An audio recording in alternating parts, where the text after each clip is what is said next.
Hello friends, இது வந்து second video. நம்ம வந்து கன்னெல்லாம் எடுத்துகிட்டு நம்ம வந்து கொஞ்ச நேரம் அமௌண்ட் போட்டிருந்தோம். எதா நடக்குதா, அடிக்கலாமா வேணாமான்னு யோசிச்சுன்னு இருந்தேன்.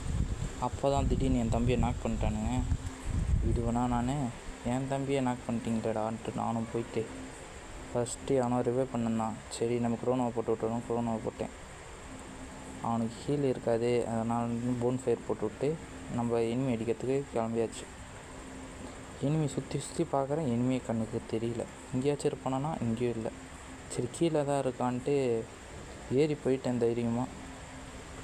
என்னடா இவன் டவுன் ஆகுறானுங்க. சரிடா ஓசிகள் மட்டும் அடிக்காதீங்கடா, நான் அடிச்சிக்கிறேன் நான் சொல்லிட்டு தான் அடிக்க ஆரம்பிக்கிறேன். ஓசிகள் அடிச்சிட்டான்.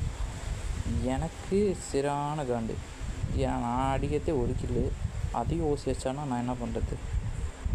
அடுத்தது இந்த ரவுண்டில் எனக்கு ஒரு கில் ப்ரோ கிடைக்காம மேட்சே முடிஞ்சிச்சு. சரி அடுத்த ரவுண்ட்லேயாச்சும் ஒரு கில்லாச்சும் கிடைக்கும்ன்ட்டு மனசு திடப்படுத்திக்கிட்டு வந்துட்டேன். என் தம்பி இந்தடா எனக்கு ஒரு கன்று இருக்குடா, அந்த வச்சுக்கூடான்னு கொடுத்தான். என்னான்னு பார்த்தா ஸ்கேரு. சரி கன்று வேணாம், அதை எடுத்துக்கலாம் அப்படின்ட்டு ஸ்கேர் எடுத்துக்கிட்டேன். ஸ்கேருக்கு சொல்லிக்கிற அளவுக்கு பெரிய ஸ்கின் இல்லைனாலும் ஸ்கில் இருந்தால் எதை கன்லேயும் அடிக்கலான்றதுக்கு இந்த வீடியோ ஒரு உதாரணமாக எடுத்துக்கலாம். பார்ப்போம், காற்று இருப்போம் அப்படின்ட்டு போக ஆரம்பித்தாச்சு. போங்கடா, ஓசிகள் போட்டால் நிறைய கில்லு தான்ட்டு அடிப்பீங்கன்னு நான் யோசிச்சுக்கிட்டேன். நிறைய கில்லு அவனுங்க, நான் மட்டும் 3 கில்லு. இந்த மேட்ச்லேயாச்சும் ஒரு கில்லாச்சும் கிடச்சா போதும் எனக்குன்ட்டு நான் நினச்சிட்டேன். பார்த்தா லாங்கில் ஒருத்தவன் மேலே ஏறுறதுக்காக வந்துருந்தான். பார்த்துட்டேன், மேலே ஏறிட்டான். சரி மேலே ஏறி நான் தண்ணி அடிச்சுக்கிறேன்ட்டு மேலே போயிட்டு இருக்கேன். அடித்தேன், டேமேஜ். சரி குளோவல் போடாதான்ட்டு அப்படியே நாக்கு வச்சிட்டேன். பின்னாடி இன்னொருத்தன் அடித்தான். இன்னும் கொஞ்சம் விட்டு இருந்தால் நாக்கு வச்சிருப்பான். இங்கே என்ன நடக்கும்னா, கரெக்டாக உள்ளே மிடிகேட்டு போட்டுன்னு இருப்பேன். எங்கே இருந்தால் ஒருவன் தெரியாது, சர்ன்னு வந்து டேமேஜ் அடிப்பான். ஒரு குளோவால் போட்டு அழுத்தின ஹெச்ஆடி வந்து நாக் ஆகிட்டா இருக்குல்ல.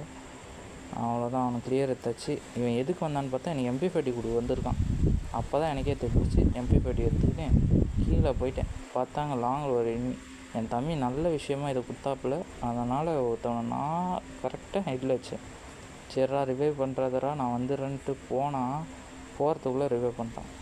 ஆனால் அது ரொம்ப நேரம் இல்லை, நான் டவுன் ஆகிட்டான். இவன் என்னை அடிச்சிருவான்னு பார்த்தா இவன் அடிக்கலை. போட்டு ஏசு ஒரு கிலுக்கு ஆசைப்பட்டவன் எனக்கு 4 கிலு கிடச்சிச்சு. நான் வந்து இப்போ டாப்பில் இருக்கிறேன். 16 வச்சாச்சு. இந்த வீடியோ உங்களுக்கு பிடிச்சிருந்தா லைக்